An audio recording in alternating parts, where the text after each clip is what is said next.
सांख्य दर्शन इस जगत की उत्पत्ति के बारे में क्या कहता है वो हमने देखा, राइट। हाँ, तो यहाँ तक आए थे हम। हाँ, तो फिर प्रकृति विकृति ये सब हमने देखा पिछली बार। प्रकृति क्या होती है, प्रकृति विकृति क्या होती है, और सिर्फ विकृति क्या होती है वो भी हमने देखा। और पुरुष जो है वो क्या है, ना ही प्रकृति है ना ही वह विकृति है, वो सब हमने देखा था।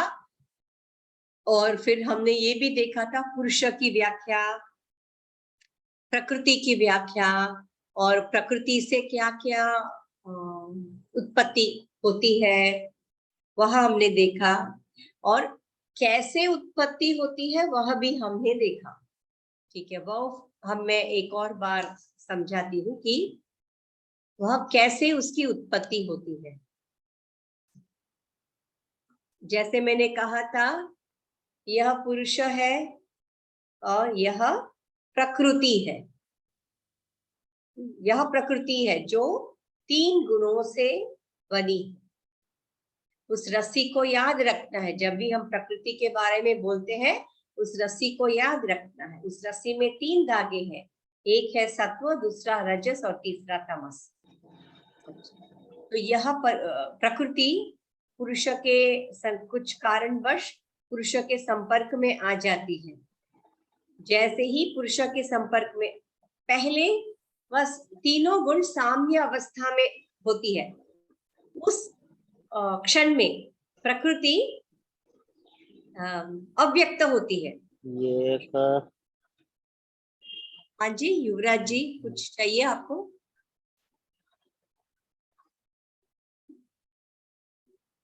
नहीं चाहिए ना, ओके, हाँ ठीक है, फिर हम आ जाते हैं। ओके, वह मैंने क्या कहा था, जब प्रकृति, जब तीनों गुण साम्य अवस्था में होती है, ओके, जब वह साम्य अवस्था में होती है वह प्रकृति अव्यक्त रूप में रहती है। ओके, अव्यक्त रूप में वह रहती है। ओके ओके, जब ये अव्यक्त रूप में होती है, जैसे ही प्रकृति पुरुष के संपर्क में आ जाती है वह साम्य अवस्था में एक डिस्टरबेंस जैसा हो जाता है।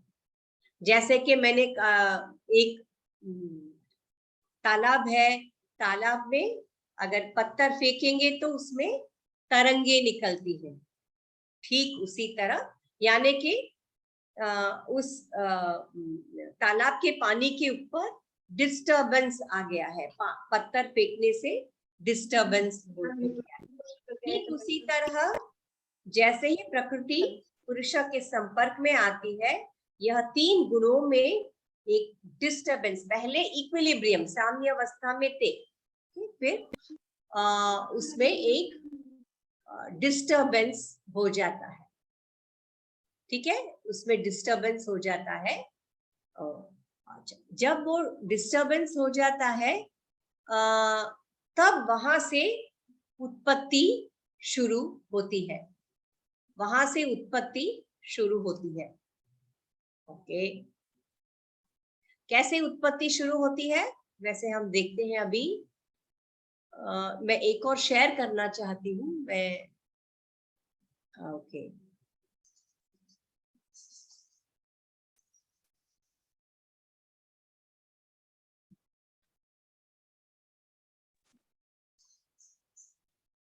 ओके चलिए, हाँ अब ये हम इसमें आ जाते हैं। जैसे मैंने कहा था, साम्य अवस्था, इन तीनों गुणों की साम्य अवस्था बिगड़ जाती है, डिस्टरबेंस हो जाता है। जैसे ही वो डिस्टरबेंस हो जाता है तब यह रजस काम करने लगता, ये रजोगुण जो है वह काम करने लगता है। ओके, कैसे काम कर रहा है, वह शक्तिशाली हो जाता है। वह शक्तिशाली होने पर ही वह काम शुरू हो जाता है। किसका काम, ये उत्पत्ति का काम। ओके, तो ये संपर्क में आते ही इसकी जो पुरुष मैंने कहा सदा प्रकाश स्वरूप और चैतन्य स्वरूप, चिद रूप, ऐसे मैंने कहा था, चैतन्य से भरा हुआ है। तो संपर्क में आने से इनका जो प्रकाश है, चैतन्य है, प्रकृति के ऊपर पड़ता है। ओके, अच्छा, तो जैसे ही प्रकृति के ऊपर पड़ता है बुद्धि निकलती है, महत बुद्धि, इसको महत बुद्धि बोलते हैं। इसका कोई रूप नहीं रहता है, और यह बुद्धि निकलते ही उसे यह विश्वास हो जाता है कि मैं ही करता हूं, whereas यह करता नहीं है। क्यों करता नहीं है? क्योंकि ये जड़ है। इनके जो चैतन्य है, आप बोल सकते हैं पुरुष से उधार लिया हुआ चैतन्य है, यह खुद का नहीं है, प्रकृति का। उस प्रतिबिंब से, संपर्क में आने से पुरुष की प्रकाश का प्रतिबिंब इसके ऊपर पड़ने से वहां से उत्पत्ति शुरू हो जाती है। ओके, अब यह बुद्धि अहंकार को जन्म देता है, बुद्धि से अहंकार निकलती है। जैसे ही वह सोचने लगता है मैं करता हूं, मैं ही सब कुछ करता हूं, जैसे ही ये सोच मन यहाँ पे आ जाती है, एक अहंकार का भाव आ जाता है। उस अहंकार के भाव से, मैं और मेरा के भाव से यह अहंकार निकलता है। यह अहंकार का अर्थ ही है मैं और मेरा। ओके, हाँ। अब चूंकि प्रकृति 3 गुणों से बनी है, यह अहंकार जो प्रकृति से निकली हुई है वह भी 3 गुणों से ही बनी है। ओके, 3 गुणों से बनी है। ओके, अच्छा, अब यह जब 3 गुणों से बनी है, सबसे पहले हम ये देखते हैं कि तामसिक अहंकार से क्या क्या निकलता है, वो हम देखते हैं। ओके, तामसिक अहंकार से क्या क्या निकलता है। आपको नया दिख रहा है चार्ट? नया हाँ, दिख रहा है ना? हाँ, हाँ, हाँ। तो जैसा है वो दिख रहा है ना? ठीक है, हाँ। फिर हम आगे बढ़ते हैं। जैसे ही वो मैंने कहा यह है प्रकृति, एक्चुअली इसको मूल प्रकृति कहते हैं, पर वह अव्यक्त रूप में रहता है। जैसे मैंने कहा प्रकृति पुरुष के संपर्क में आता है, यह मूल है ना, यह से महत बुद्धि को जन्म देती है, और महत बुद्धि से ये अहंकार निकलता है। और ये अहंकार 3 तरह के होते हैं, सात्विक, राजसिक और तामसिक। म्यूट कीजिए प्लीज, किसका ऑडियो? रेणुका जी प्लीज, आप ट्रैवल कर रहे हैं, प्लीज म्यूट कीजिए अपना। ओके,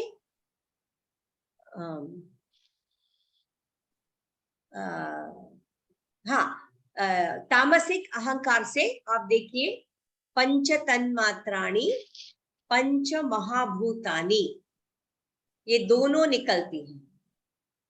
मैंने क्या कहा? सबसे पहले पंच मात्राणी, पंच मात्रा निकलती है, उसके साथ साथ ही ठीक उसके बाद महाभूत, पंच महाभूत निकलता है।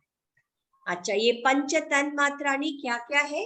शब्द, शब्द मतलब साउंड, ये दिख रहा है, ईयरफोन्स लगाया है, साउंड। स्पर्श, स्पर्श मतलब टच, फील करना, स्पर्श करना। रूप, रूप मतलब हम देख सकते हैं रूप को। ओके, और फिर रस, और फिर गंध। ओके, यह शक्तियां हैं। किसकी शक्तियां हैं? इन इंद्रियों की शक्तियां, इन इंद्रियों के पीछे की जो शक्तियां हैं वह यह है। अच्छा, वह कौन से महाभूत के साथ मिले? तो मैंने वैशेषिक में भी बताया था आपको, शायद आपको याद है कि नहीं है। कौन से तन्मात्रा के साथ कौन से महाभूत अगर संपर्क में आया तो कौन सी इंद्रियां आपको मिल सकती है वो हम देखेंगे। ओके, ठीक है। अब देखिए, पहले शब्द है, दिख रहा है आपको? Yes ma'am. हाँ, आकाश। आकाश। हाँ, जैसे ही शब्द पहले इस जगत में आया, उसके साथ साथ ही आकाश, यह दोनों साथ में निकलते हैं। मतलब साथ में नहीं, एक के पीछे। पहले शक्ति आती है, फिर उसका व्यक्तिकरण आता है, उसका व्यक्तिकरण है आकाश। अच्छा, जब यह दोनों साथ में आते हैं, एक मत साथ में नहीं, एक के पीछे एक आते हैं, कौन सी इंद्रियां निकलती है? तो नानी, कान, और यह ज्ञानेंद्रिया। और कौन सी कर्मेंद्रिया निकलती है? वाक। वाक यानी बोलना, मुख, मुख। शब्द सुनने के लिए कान चाहिए और बोलने के लिए माउथ चाहिए, है ना, माउथ। अब दूसरा कौन सा है? शक्ति। यह पहले शक्ति है ना, तन्मात्रा। स्पर्श। अच्छा, स्पर्श के साथ कौन से महाभूत? उसका महाभूत है वायु।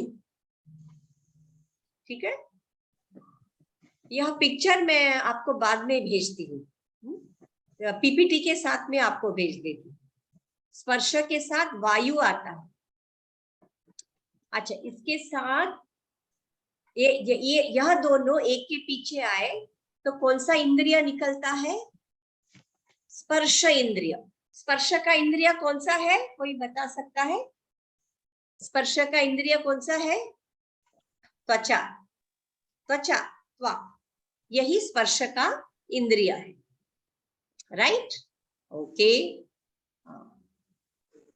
स्पर्श यानी त्वचा निकलता है, और फिर उसके साथ साथ क्या निकलता है?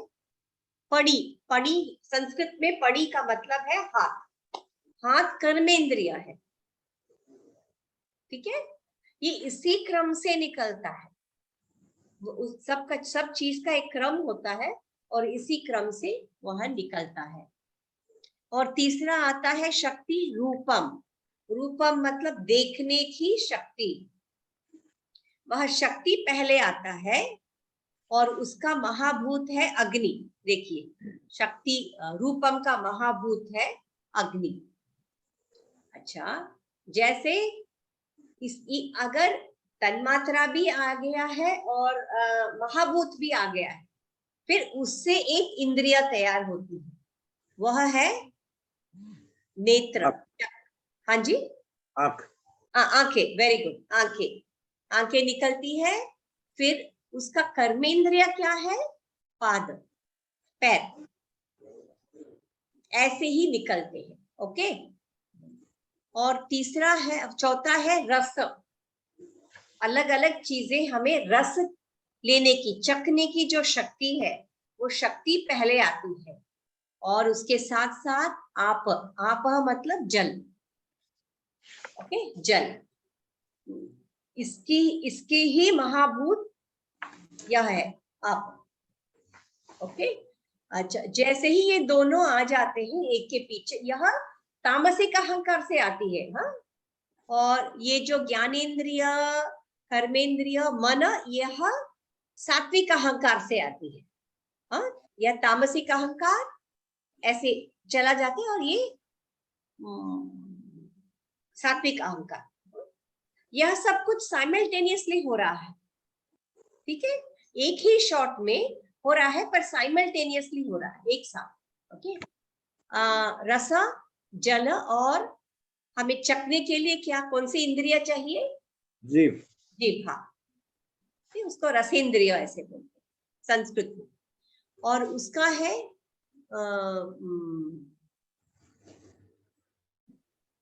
उसका है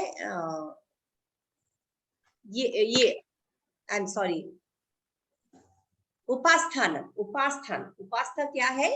जननेन्द्रिय। ओके, जननेन्द्रिय है इसके साथ। अच्छा, अब पांचवा और आखिरी है गंध। गंध मतलब हमें स्मेल करने के लिए। ओके, हम किसको स्मेल करते हैं? सबसे पहले मिट्टी, पृथ्वी की मिट्टी है तो उसको ही हम स्मेल करते हैं ना। तो पृथ्वी, महाभूत इसके साथ में पीछे पीछे आती है, और इन दोनों के कॉम्बिनेशन से क्या तैयार होता है? नाक, क्योंकि उसे सूंघने के लिए हमें नाक की जरूरत है। तो यह ज्ञानेंद्रिय, उसके साथ साथ कौन सा कर्मेंद्रिय? वायु। अच्छा, जनेंद्रिय, इस उपास्थान को भी कर्मेंद्रिय कहते हैं। क्यों? वह रिप्रोडक्शन यानी जन्म देने का काम करता है ना, दूसरे जीव को जन्म देने का काम, वह भी एक मूवमेंट है ना, मूवमेंट से ही होता है। और पायु, शरीर से जो मल है वह निकालने का भी एक मूवमेंट होता है, इसीलिए उसे कर्मेंद्रिय कहा। ठीक है, ऐसी तैयार होती है प्रकृति। सबसे पहले अव्यक्त रूप में रहती है, और अव्यक्त रूप में ऐसे एक वृक्ष को मन में रखिए, और ऐसे तैयार, कुल मिला के यह 25 तत्व होते हैं। ठीक है, पुरुषों को मिला के, पुरुष प्रकृति, अव्यक्त रूप में प्रकृति, और प्रकृति के जो उत्पत्तियां हैं, ये सब कुल मिला के 25 तत्व होते हैं। ठीक है, अच्छा, यह हो गया उत्पत्ति। ओके, यह उत्पत्ति हो गया। ओके, हाँ,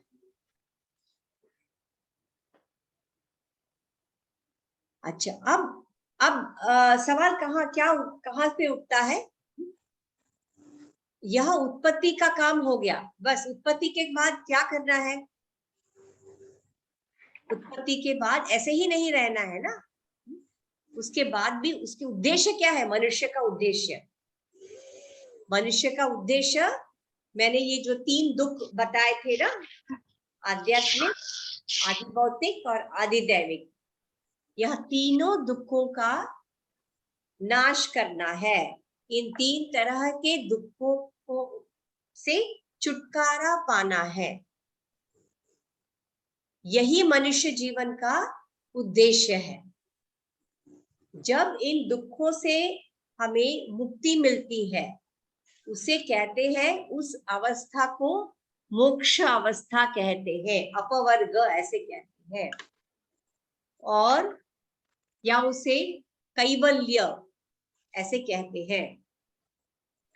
हमने पुरुष को देखा था, वह चैतन्य स्वरूप है, चित्त रूप है ना, वह देश काल सबसे परे है, गुणों से भी परे है, वह निर्गुण है, वह निष्क्रिय है। अच्छा, और मैंने ये भी बताया था कि उत्पत्ति कैसे होती है, वह भी मैंने आपको समझाया था, राइट? ओके, यह उत्पत्ति तो हो चुकी है, राइट? अच्छा, अब उत्पत्ति के बाद अभी अविद्या, वह उसे समझ में आ गया है कि अविद्या से हमें छुटकारा पाना है, उसे वह समझ में आ चुका है कि हमें दुख से छुटकारा पाना है। ओके, हाँ, ओके, अब दुख से छुटकारा पाने के लिए वह युक्तियां करने लगता है। क्या क्या करना है? विवेक का ज्ञान को प्राप्त करना है। ओके, विवेक का ज्ञान को प्राप्त करना है। जैसे ही वह विवेक का ज्ञान को प्राप्त कर लेता है, विवेक का ज्ञान को प्राप्त कर लेता है, आज विवेक ज्ञान को प्राप्त करते ही वह दुखों से उसे छुटकारा मिल जाता है। और जैसे ही दुखों से छुटकारा मिल जाता है, प्रकृति को यह आभास होने लगता है कि मैं यहाँ किस लिए आई हूं, से वह आभास होने लगता है। क्योंकि सत्य क्या है? सत्य यह है कि प्रकृति अपने आप को पुरुष से बांधती है। प्रकृति ही अपने आप को पुरुष से बांधती है। यस, और पुरुष से बांधने के बाद फिर उसे प्रकृति को आभास होता है, साक्षात्कार होता है, अब मेरा यहाँ कोई काम नहीं है, ऐसे उसे आभास होता है प्रकृति को। ओके, फिर वह प्रकृति जैसे ही उसे आभास होता है कि अब मेरा यहाँ कोई काम नहीं है, ऐसे आभास होता है, वह क्या करती है? प्रकृति क्या करती है? वापस तीनों गुण साम्य अवस्था में आ जाते हैं। क्योंकि वही अविद्या थी ना, अविद्या थी कि तीनों गुण डिस्टर्ब हो गए थे, वही तो अविद्या थी। अभी उसे अविद्या दूर हो गई है। जैसे ही दूर होती है वह तीनों गुण साम्य अवस्था में आ जाते हैं। जैसे ही वह साम्य अवस्था में आ जाते हैं, अब इनका क्या करें? इनकी तो उत्पत्ति हो चुकी है। उसी क्षण, जिस क्षण अविद्या दूर हो जाती है, यह वापस अहंकार में मिल जाती है। यह सारी चीजें, यह सारी तत्व जो अहंकार से निकली हुई है, यह पूरा अहंकार में मिल जाती है। क्यों मिल जाती है? क्योंकि रजोगुण का वाइब्रेशन होना बंद हो गया है। शीतल जी प्लीज थोड़ा सा म्यूट कर लीजिए। नक्की नाही आहे। शीतल जी म्यूट कर लीजिए।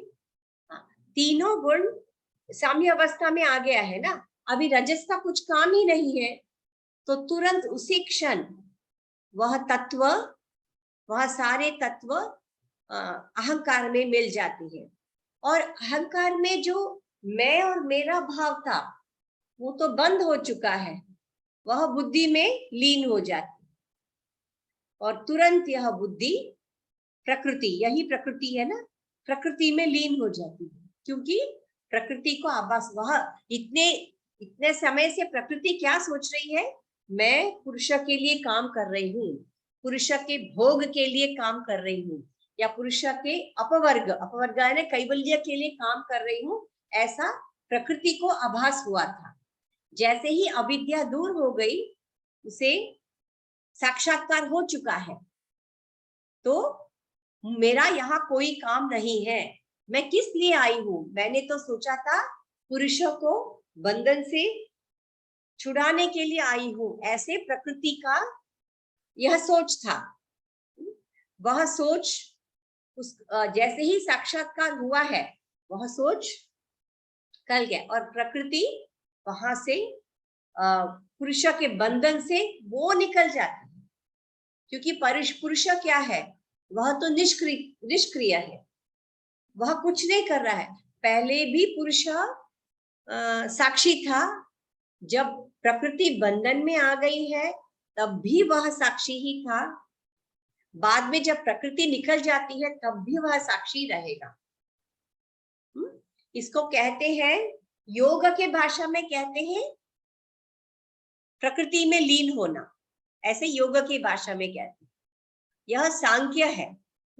जैसे ही विवेक ज्ञान हो जाता है, अविद्या दूर होती है और विवेक ज्ञान प्राप्त हो जाता है, उसी क्षण यह सारी तत्व जो अहंकार से निकले, अहंकार में लीन हो जाती है। अहंकार बुद्धि में लीन हो जाती है और बुद्धि के अंदर मैं और मेरा भाव समाप्त हो जाता है और वह तुरंत प्रकृति में लीन हो जाता है और प्रकृति वहां से निकल जाती है। अच्छा, यह है सांख्य का पूरा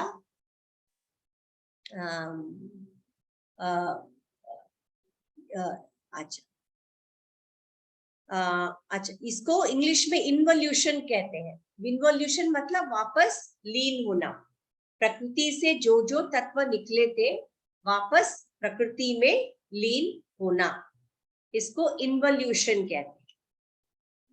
ठीक है, वह जो जीवात्मा थी जिसके वजह से प्रकृति को पुरुष के साथ बंधन में आना पड़ा, वह जीव मुक्त हो चुका है। ठीक है, हाँ। अच्छा, अब एक छोटा सा अंतर है ईश्वर के बारे में हम देखते हैं। सांख्य ईश्वर के बारे में क्या मानते हैं, या कपिल मुनि ईश्वर के बारे में उन्होंने क्या कहा है। वह कहते हैं, कपिल मुनि कहते हैं, क्योंकि कपिल मुनि का कहना है कि पुरुष अनेक है, ठीक उसी तरह प्रकृति भी अनेक है। ऐसे किसका कहना है? कपिल मुनि का कहना है, और वह सांख्य में वह उल्लेख आता है, उसका उल्लेख मिलता है। ठीक है, तो इसीलिए कहते हैं चूंकि पुरुष और प्रकृति पहले से ही इस जगत में विद्यमान है, इसीलिए हमें ईश्वर की आवश्यकता नहीं है। ईश्वर की आवश्यकता नहीं है, इसका मतलब ये नहीं है कि वो हम ईश्वर को नहीं मानते हैं इसलिए वो अच्छे नहीं है, ऐसा नहीं है। वह सिर्फ इतना बताते हैं कि हमें ईश्वर की क्यों जरूरत नहीं है, वह बता रहे हैं। क्योंकि पुरुष प्रकृति पहले से ही विद्यमान है, पुरुष को किसी ने उत्पन्न नहीं किया है, प्रकृति को किसी ने उत्पन्न, प्रकृति का उत्पन्न किसी ने भी नहीं किया है, और प्रकृति से ही सृष्टि की उत्पत्ति शुरू होती है। इसीलिए हमें ईश्वर की आवश्यकता नहीं है। इसीलिए सांख्य को क्या कहा है? निरीश्वरवादी, ऐसे कहा है, निरीश्वरवादी ऐसे कहा गया है। ठीक है, अब यह मोक्ष के बारे में क्या कहता है? जैसे मैंने कहा था, जैसे ही सम्यक ज्ञान, विवेक का ज्ञान प्राप्त हो जाता है, वह जो तीनों दुखों, तीन तरह के दुखों का नाश हो जाता है, और प्रकृति से निकले हुए तत्व एक और बार प्रकृति में लीन हो जाती है। फिर पुरुष कैवल्य अवस्था में खड़ा है। पहले जैसे कैवल्य अवस्था, क्योंकि अविद्या निकल चुकी है, विवेक का ज्ञान प्राप्त हो चुका है, फिर तीनों दुखों से छुटकारा प्राप्त कर चुके हैं। ठीक है, इसीलिए इसी को कहते हैं कैवल्य, इस अवस्था को कहते हैं कैवल्य। तो अब इसका प्रकृति और पुरुषों के संबंध के बारे में क्या कहा है, क्या कहा गया है? पुरुष और प्रकृति के संबंध के बारे में क्या कहा गया है? उसके लिए यह कहा गया है, जैसे कि दूध है। ओके, दूध किसके लिए हम पीते हैं? हमारे शरीर के शक्ति चाहिए, उसके लिए हम दूध पीते हैं, शरीर की शक्ति के लिए। लेकिन वह दूध कहाँ से निकलती है? गाय से, है ना, गाय से निकलती है। अच्छा, वह बछड़ा गाय से दूध पीती है। कैसे? दूध दूध के अंदर चेतना नहीं है, पर दूध जो गाय देती है उसके अंदर चेतना है। और उस दूध का पर्पस क्या है? पर्पस है पौष्टिकता देना, शरीर को पौष्टिकता देना पर्पस है। ठीक उसी तरह यही संबंध है पुरुष और प्रकृति के बीच में, यही संबंध है। जैसे कि वह दूध जड़ है, पर वह बछड़े की पौष्टिकता के लिए आवश्यक है, जरूरी है। ठीक उसी तरह यह प्रकृति प्रकृति तो जड़ है, ओके, उस दूध की तरह वह जड़ है, पर कैवल्य अवस्था प्राप्त करने के लिए उसे पुरुष की आवश्यकता है। पुरुष तो चैतन्य स्वरूप है, उस चैतन्य के वजह से ही हमें कैवल्य अवस्था तक हम पहुंच सकते हैं। यही संबंध बताया गया है पुरुष और प्रकृति में, और जिस वजह से हमें कैवल्य की अवस्था प्राप्त हम कर सकते हैं। ठीक है, ओके। फिर कैसे क्यों आता है प्रकृति उस पुरुष के संपर्क में क्यों आता है? उसमें कर्म सिद्धांत आ जाता है। हमें पता है 3 तरह के कर्म होते हैं, कि 3 तरह के कर्म। एक है प्रारब्ध कर्म, ये आपने शायद भगवत गीता में या वेदांत में भी पढ़ा होगा। प्रारब्ध कर्म, संचित कर्म और आगामी कर्म, यह 3 तरह के कर्म होते हैं। अच्छा, यह संचित कर्म क्या होता है? संचित कर्म तो हमारे अंदर पूर्व जन्मों के जितने भी सारे कर्म हैं, वह उसमें भरा हुआ रहता है। आप एक बैग ऐसा कल्पना कीजिए, एक बैग की कल्पना, थैली की कल्पना कीजिए, ओके। उस थैली के अंदर, बैग के अंदर बहुत सारा कर्म भरा हुआ है, वह है हमारे पूर्व जन्मों के कर्म। ठीक है, अच्छा, ओके। अब यहाँ स्टोर करके, जैसे हम स्टोर रूम में सामान स्टोर करके रखते हैं, ठीक उसी तरह यह प्रारब्ध कर्मों को उस थैली में हम स्टोर करके रखते हैं। अच्छा, अब दूसरा है प्रारब्ध, पहले संचित, दूसरा है प्रारब्ध कर्म। प्रारब्ध कर्म मतलब यह भी वो संचित है ना, उसी बैग के अंदर है ये प्रारब्ध कर्म। ठीक है, अच्छा, यह प्रारब्ध कर्म क्या है?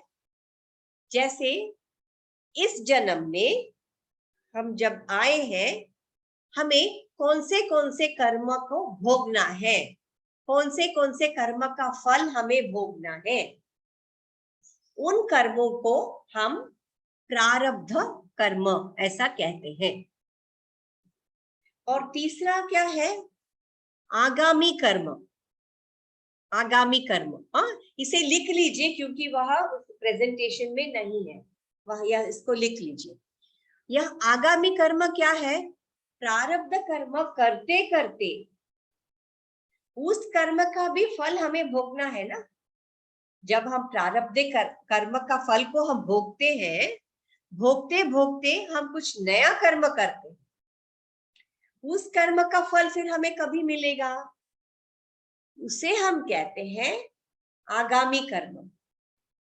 ठीक है, अच्छा, अब मैं थोड़ा सा उदाहरण देती हूँ। पिछले जन्म के कर्म के वजह से हमें ये शरीर मिला है। जैसे आप MA इन योगा कर रहे हैं, भारत में कितने कोटि है? 150 कोटि लोग होंगे भारत में, अंदाज से बोल रहे करीब। उन 150 कोटि लोगों में से लातूर में कितने लोग हैं, आप सोचिए। अच्छा, उन लोगों में से केवल 10 या 15 लोग MA कर रहे हैं अभी। आप सोचिए, वो लोग क्यों नहीं कर रहे हैं MA योगा, आप क्यों कर रहे हैं? है ना, यह आपका संचित कर्म के वजह से जो प्रारब्ध कर्म है, इस जन्म में आपके प्रारब्ध संचित कर्म ऑलरेडी है, उस बैग में भरा हुआ है, हाँ, उसमें से आपके प्रारब्ध है कि एमए करना है। इतना अच्छा कोर्स है पर लोग उतना इंटरेस्ट नहीं लेते हैं इसमें। आप लोगों ने ही लिया, 10 लोग या 15 जितने भी है मुझे पता नहीं, आपने लिया है, आपका प्रारब्ध है। ओके, अच्छा, अब आप सीख रहे हैं, एमए कोर्स कर रहे हैं, तत्व ज्ञान सीख रहे हैं। कोई लोग मन में सोचते होंगे इतना तत्व ज्ञान सीख रहे हैं, हम कहाँ यूज करने वाले हैं, यह भी सोचते होंगे, यह भी विचार आपके मन में आता होगा, हम कहाँ यूज करने वाले हैं, प्रयोग कहाँ पे होने वाले हैं, यह भी आप सोचते होंगे, है ना। पर यह सोचते सोचते आप करते तो हैं। क्यों करते हैं? क्योंकि हम एमए की परीक्षा देंगे, उस परीक्षा का निकाल आएगा, हम निकाल में हमें फर्स्ट क्लास चाहिए या जो भी हो, फर्स्ट क्लास चाहिए या डिस्टिंक्शन चाहिए, जो भी है वह इस जन्म का है। इस जन्म में आपके भविष्य काल, इस जन्म के भविष्य काल में जो एमए स्टडी करने का जो फल मिलता है उसको आगामी। अभी आपको अंतर समझ में आ गया है? संचित कर्म, हाँ, संचित कर्म, प्रारब्ध कर्म और आगामी कर्म।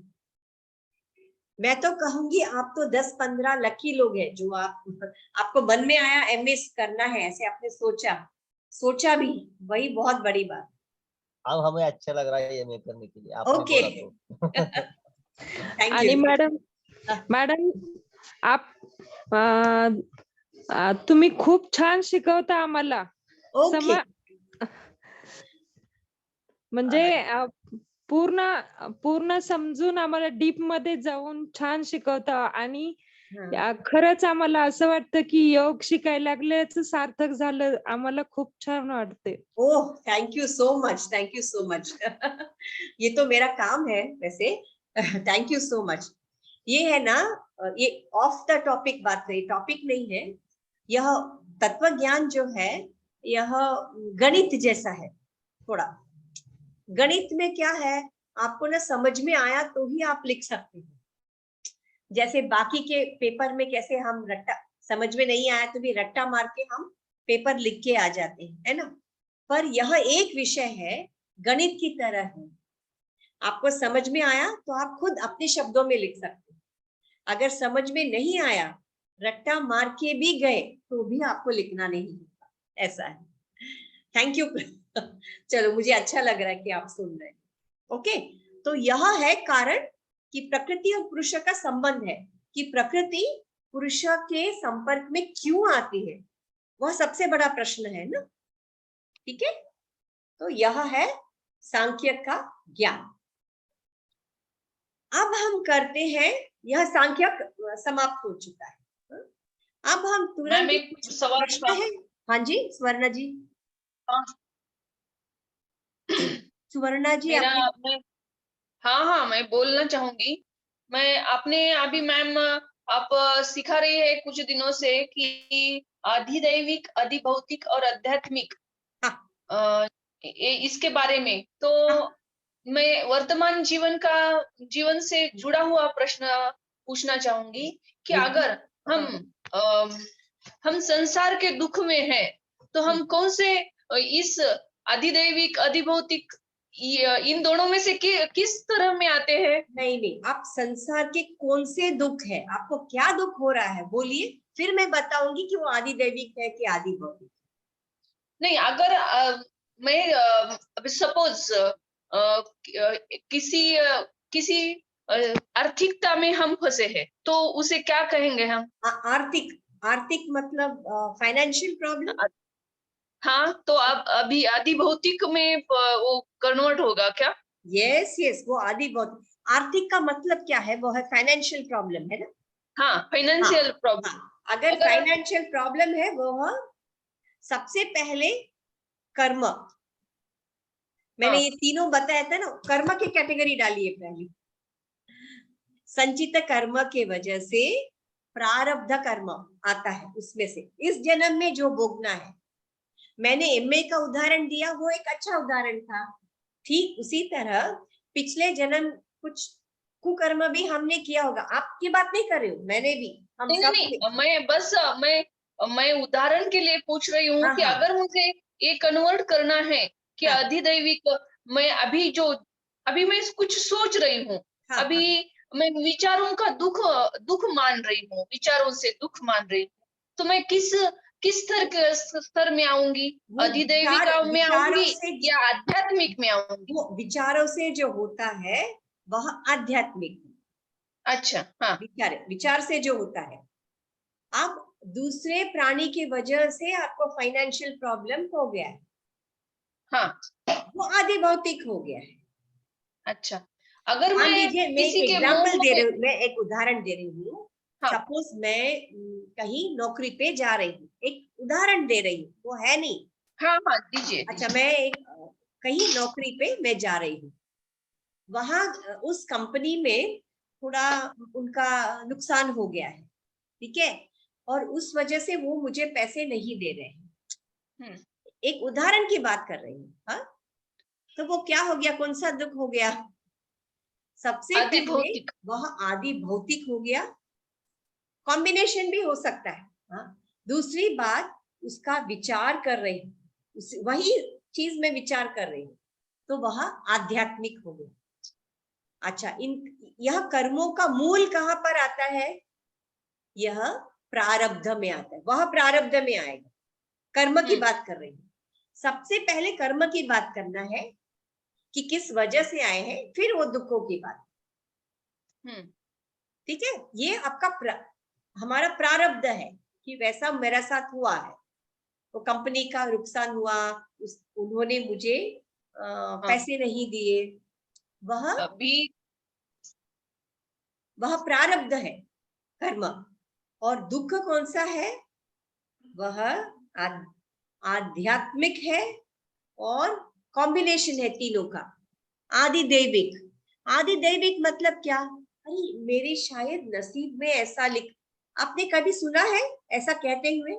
शायद मेरे नसीब में ऐसा लिखा, तो वो क्या है? वो नसीब, वो है आदि दैविक, वह है आदि दैविक।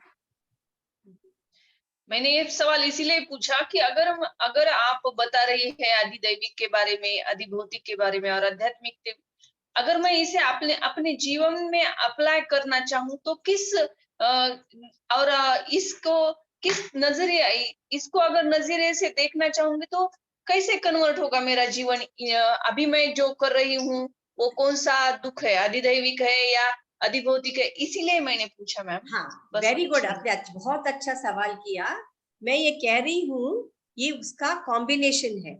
अच्छा, मैं वहां पे गई ना, नौकरी में गई, और मुझे, मेरा क्या था, पिछले जन्म उसके साथ कुछ हुआ होगा ना, तो वह मेरा प्रारब्ध है। सबसे पहली बात, प्रारब्ध कर्म है। और दूसरी बात, उस वजह से, उनके वजह से मुझे जो तकलीफ हुई है, अभी दुख के बारे में आते हैं, उनकी वजह से पैसे नहीं मिले, उसके लिए दुख हुआ है, वह आदि भौतिक होगा। और मुझे क्यों हुआ वो, मैं क्यों उसी कंपनी में गई थी, क्यों उसी कंपनी का नुकसान हुआ था, क्यों हुआ था, है ना? वह आदि दैविक मेरा नसीब में था कि मैं वहां जाऊं, और उनके पास से जो कष्ट मिला है। मेरा ये कहना है सुवर्णा जी, ये तीनों का कॉम्बिनेशन आता है, किसी को हम अलग नहीं कर सकते। हाँ हाँ। अच्छा, यह कब आध्यात्मिक के कब कन्वर्ट होगा? यह आदि भौतिक हो गया, और यह आदि दैविक हो गया। मेरा नसीब था कि उनके पास ही काम करना है, और उनके पास से ही नुकसान उठाना है, ये मेरा नसीब था, तो ये हो गया आदि दैविक। अच्छा, यह आदि दैविक आध्यात्मिक में कब कन्वर्ट होगा? जब उसे हम स्वीकार करेंगे तब। यस, हम उसी के बारे में विचार करते रहते, वो देखो मेरे साथ ऐसा हुआ है, उसने मेरे साथ ऐसा किया। जब हम ऐसे भूलते ही रहते हैं, वह आध्यात्मिक दुखों से, इसी का साक्षात्कार करना है, इसी को हमें समझना है। मैं बोलती ही रहती हूँ, अरे उसने पिछले महीने पैसा नहीं दिया, उसने मेरे साथ ऐसा किया, उसने, वही उसी चीज को हम रिपीट करते रहते हैं। उसने मुझे दुख दिया, उसने मुझे, वह हम अपने आत्मा को हम दुख दे रहे हैं, ऐसे बोल बोल के हम अपने ही आत्मा को हम ही दुख दे रहे हैं।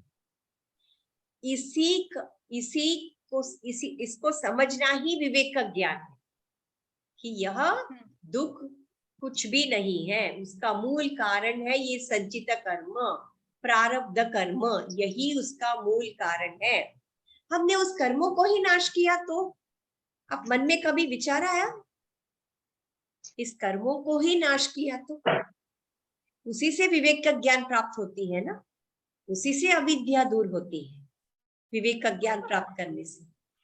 ठीक है, अब सुवर्णा जी ओके है, सब ओके जी है ओके मैम। संचित कर्म का उदाहरण हम भीष्म का ले सकते हैं क्या? क्या ले पितामह सकते? भीष्म का। अगर संचित कर्म का उदाहरण लेना चाहेंगे तो हम पितामह भीष्म का उदाहरण ले सकते हैं क्या? वो जब शर पंजरी में पड़े थे तब हाँ, उन्होंने कृष्ण से पूछा कि ऐसा मैं क्यों हूँ, हाँ, तो हाँ, कृष्ण ने उन्हें दिखाया कि आप पिछले 50 जन्म पीछे ले गए और वो कुछ तो उन्हें बताया जब हाँ, वो हाँ, एक पंछी हाँ, वो उनका संचित कर्म भी है और उनका प्रारब्ध भी बन चुका है, क्योंकि उस वजह से उन्होंने वो प्रण लिया कि मैं कौरव कुल का मैं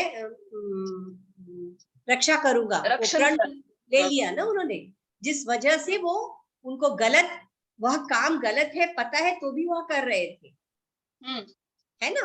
हाँ, वो उनका संचित भी है और प्रारब्ध भी है, और यही कृष्ण भगवान दिखाना चाहते हैं कि वही अंतर मुझ में और तुम में, वही अंतर है। क्या अंतर है? कृष्ण भगवान को उनके सबके पूर्व जन्मों का ज्ञान है, और जैसे भीष्म पितामह हम है, उनको पूर्व जन्म का ज्ञान नहीं है। वही अंतर है हम में और भगवान में, इसीलिए हमको भगवान को स्वीकारना है। पर एक बात है, वो उदाहरण ठीक है, हम सांख्य में वो उदाहरण नहीं बता सकते हैं। क्यों नहीं बता सकते हैं?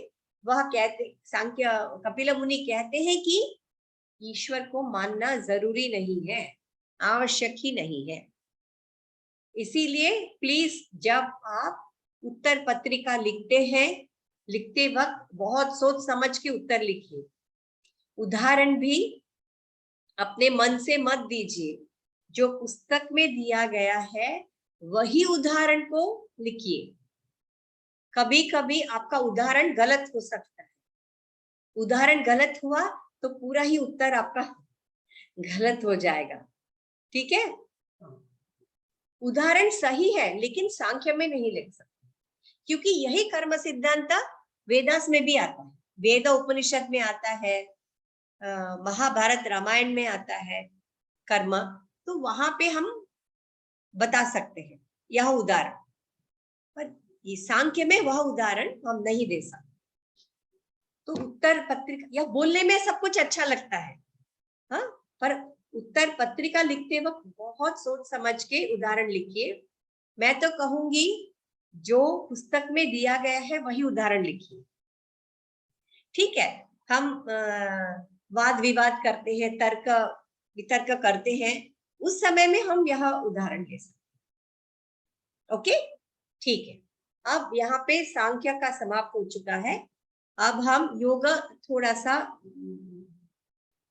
शुरू करते हैं योग। हाँ, थोड़ा सा आपको आइडिया मिल जाएगा। हम शुरू करती हूँ योग। अच्छा, सबसे पहले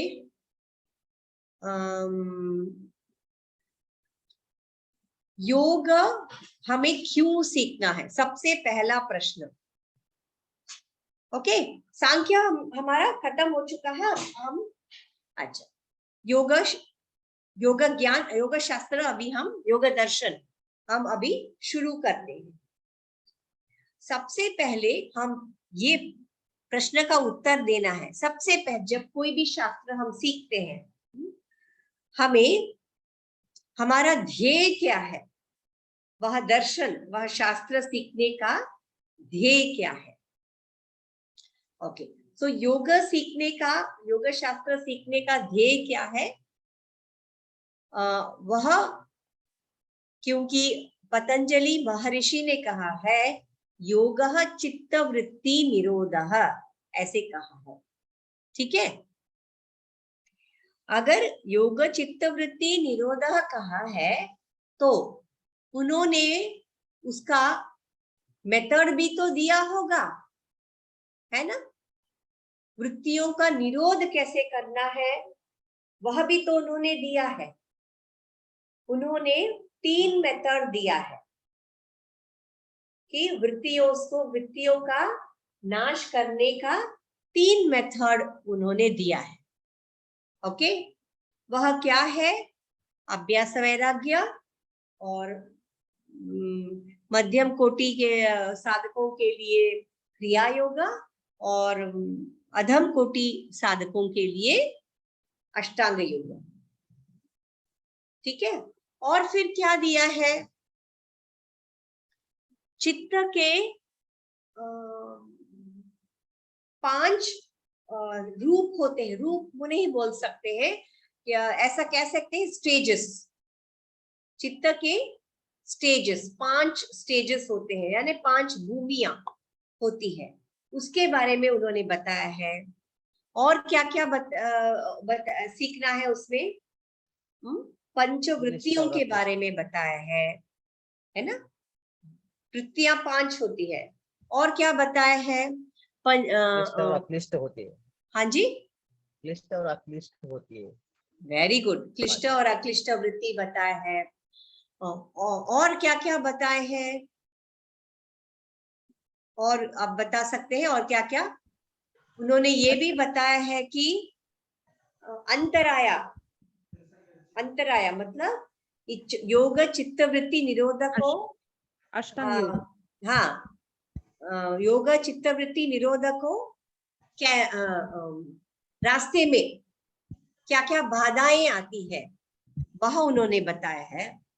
और चित्त प्रसादन, उनका समाधान कैसे करना है। ओके, अंतराय, कितने अंतराय है? 9 अंतरायों के बारे में बताए। 9 अंतराय है जो हमें चित्त वृत्तियों का निरोध करने से हमें रोकती है, वह 9 अंतराय है, वह बताया है। और उनको समाधान कैसे करना है? समाधान चित्त प्रसादन, उनको समाधान करने का तरीका बताया है। चित्त प्रसादन 8 तरीके का चित्त प्रसादन उन्होंने बताया। और यह भी बताया है समापत्ति, यह उत्तम कोटि के साधकों के लिए है। समापत्ति, कितने तरह की समापत्ति होती है? वितर्क, विचार, आनंद,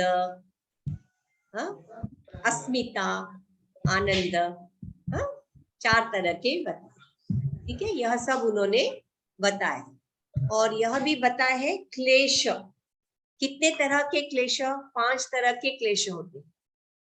उन क्लेशों को कम कैसे करना है, मिनिमाइज कैसे करना है, या उन क्लेशों को दूर कैसे करना है, वह भी उन्होंने बताया। उसी को क्रिया योग कहते हैं।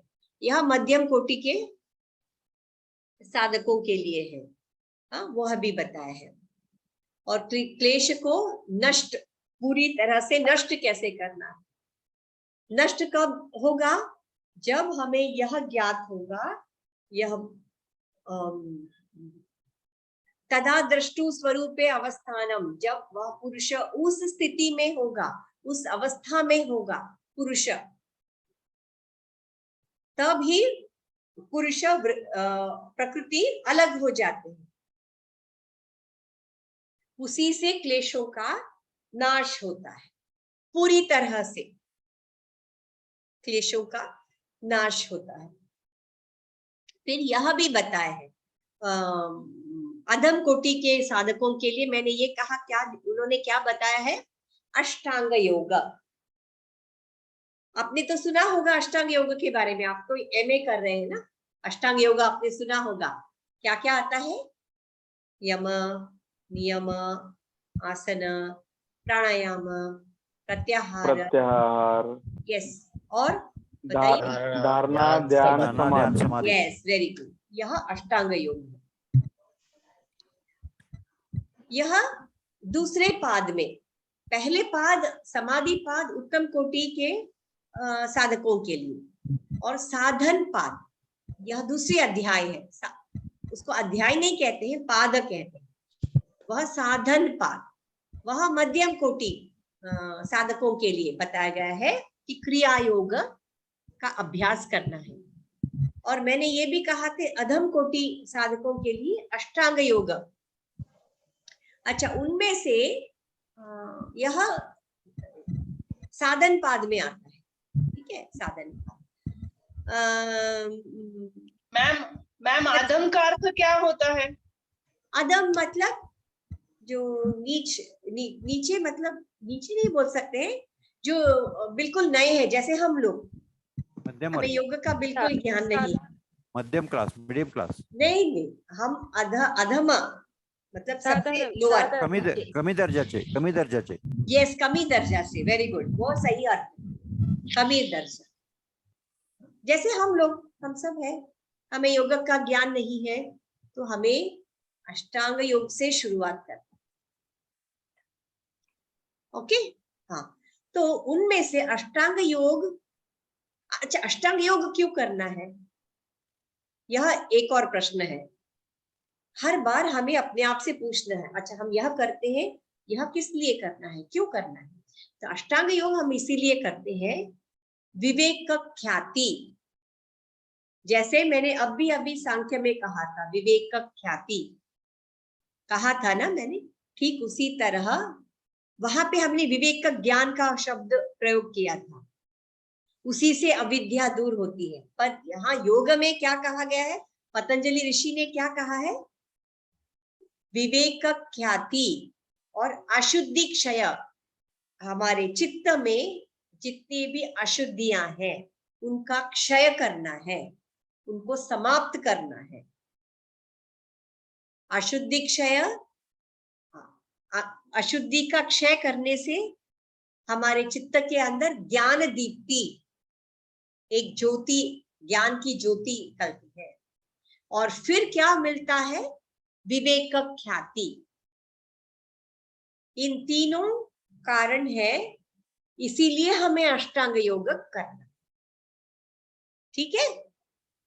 अच्छा, अब ये जो यम, नियम, आसन, प्राणायाम, प्रत्याहार, यह 5 अंग है।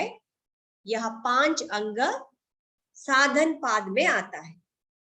यह साधन है, हमें समाधि की ओर ले जाने वाले यह 5 साधन है, इसीलिए वह साधन पाद में दिया गया है। ठीक है। और बाकी के 3 अंग, धारणा, ध्यान और समाधि, यह 3 अंग विभूति पाद में आ जाता है। अष्टांग योग में से यह जो 3 अंग है वह विभूति पाद में आ जाता है। ओके, यह हो गया। यह हम सब शॉर्ट में हम सीखते हैं, जब सूत्र आएगा तब हम डिटेल में सीख सकते हैं। ओके, अभी सिर्फ शॉर्ट में, क्योंकि योग शास्त्र के बारे में, योग दर्शन का लिखिए, ऐसे 16 मार्क का आएगा, तो आपको पूरा लिखना पड़ेगा। 4 या 5 अच्छे पेजेस भर के आपको लिखना पड़ेगा। अच्छा, यह जो यम, नियम, आसन, प्राणायाम, यह 4 अंग है, उनको बहिरंग ऐसे बोलते हैं। ये 4 अंगों को बहिरंग बोलते हैं। और ये जो धारणा, ध्यान, समाधि, इनको अंतरंग ऐसे बोलते हैं। तीनों को अंतरंग बोलते हैं। और फिर प्रत्याहार का क्या है, प्रत्याहार वह एक ब्रिज है, ब्रिज, अंतरंग और बहिरंग के बीच में कनेक्ट करने वाला एक ब्रिज होता है। ब्रिज मतलब समझते हैं ना, सेतु, ब्रिज, ओके, वह कनेक्ट करने वाला एक ब्रिज होता है। प्रत्याहार वो ना ही वो अंतरंग है, ना ही वो अभिरंग बहिरंग है, ठीक है। और फिर तीसरे पाद में क्या लिखा है, विभूति पाद में? विभूति पाद में, अच्छा, जब यह तीनों इकट्ठा करते हैं, धारणा अलग से, ध्यान अलग से, ऐसे नहीं, जब तीनों एकत्र हो जाता है, एकत्र हम करते हैं, कौन सा तीन? धारणा, ध्यान, समाधि, यह तीन एकत्र जब हम करते हैं उसे कहते हैं संयम, उसे कहते हैं संयम, ओके। अच्छा, यह विभूति पाद में पतंजलि ऋषि ने बताया है कि अलग अलग तत्वों में या वस्तुओं में संयम करने से हमें अलग अलग सिद्धियां प्राप्त होती है। जैसे कि 23वां सूत्र है विभूति पाद का, नंबर मुझे ठीक से याद नहीं, 23वां सूत्र है। वह ऐसा कहता है कि कंटकूपे क्षुद् विपाशा निवृत्ति। इसका मतलब है कंटकूपे, हमारे कंठ पर यदि हम संयम करते हैं, संयम की बात कर रही हूं, संयम मतलब धारणा, ध्यान, समाधि एकत्र एक साथ, ओके।